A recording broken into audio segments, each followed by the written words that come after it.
You know the game rock, paper, scissors, right? Super simple. But what if I told you that in the world of team leadership, playing it the classic way, where paper covers rock, is a surefire recipe for disaster? Yeah, let's dig into why that is. And that's really the core question from a leadership thinker named Guy Lakeman, and it's what this whole explainer's about. We're going to take the rules of a game we've all known since we were kids and completely flip them on their head. Why? To find a much better way of thinking about how teams are supposed to work. All right, so to fix this broken game, we first have to figure out who the players are. And no, we're not talking about hand signs. In this leadership model, each one, rock, paper, scissors, stands for a super important part of any team. So, let's start with the rock. Now, this isn't just a person. Think of the rock as the team's solid foundation, its purpose, its core mission. Of course, it's represented by the leader, maybe the chairman. And the key thing here? The leader has to have total control over that mission to keep everyone focused and on track. It has to be, well, rock solid.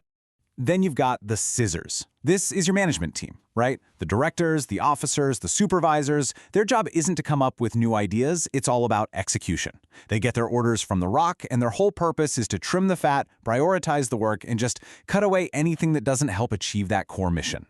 And last but not least, we have the paper. What's that? It's everything the team produces, the documents, the code, the reports, all the creative stuff. It's the proof that work is actually getting done. But here's the kicker. The paper has to be lean. It's got to give sharp, actionable info, not just a bunch of bureaucratic bloat, what the author calls fluff and flab.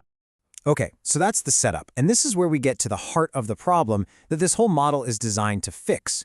Because in most organizations, there's a huge fatal flaw in how all these pieces play together. You know the cycle, right? Rock beats scissors, scissors beats paper, and then paper covers rock. That's the part that breaks everything. The source actually calls this a cyclic disaster. It's bureaucracy in a nutshell. Endless reports, endless meetings, endless red tape. It just smothers the leader, the rock, and the entire mission gets lost. The team literally gets buried under its own paperwork. So, what do you do with a game that's rigged to fail? Simple. You change the rules. The whole solution here is about breaking that destructive loop. We need to turn it from a circle into a straight line, a clear, top-down chain of command.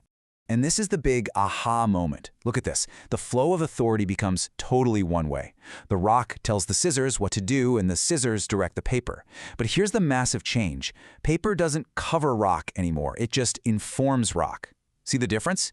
Information flows up the chain, but authority only flows down. That's the game changer. This diagram really lays it all out. You can see the leader, the rock, right at the top, setting those solid goals.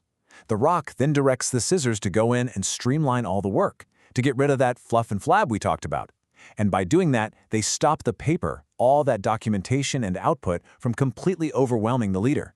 It makes sure that everything the team does actually serves the mission, and it stops that bureaucratic nightmare we were just talking about.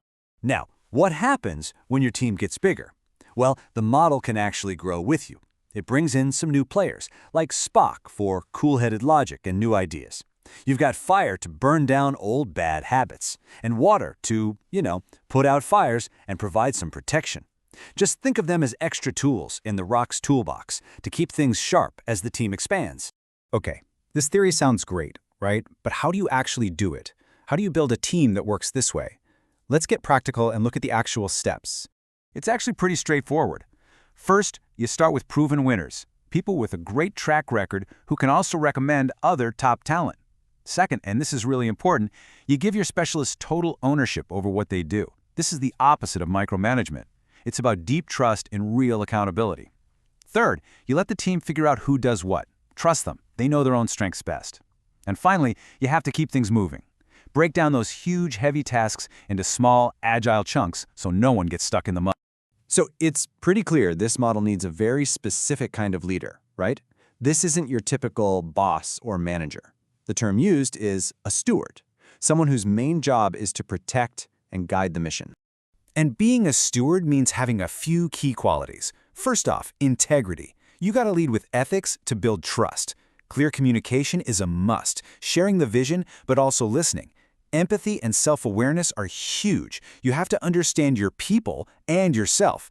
And of course, you need to be resilient and adaptable, bouncing back when things go wrong. And finally, vision and decisiveness, knowing where you're going and making the tough calls to get there. I think this quote from Guy Lakeman himself just nails it. Do not be a manager, but be the steward and assistant firefighter. Your job isn't to get in the way and manage every little thing. It's to be the guardian of the mission. Make sure your team has what they need. And yeah, step in like an assistant firefighter, but only when a real crisis threatens the whole project. So that really brings us to the final question, and it's one for you. Take a hard look at your own team, your own company. Do you see it? Do you see the paper starting to smother the rock? Is bureaucracy just grinding everything to a halt? If the answer is yes, then maybe, just maybe, it's time to stop playing that broken old game and start changing the rules.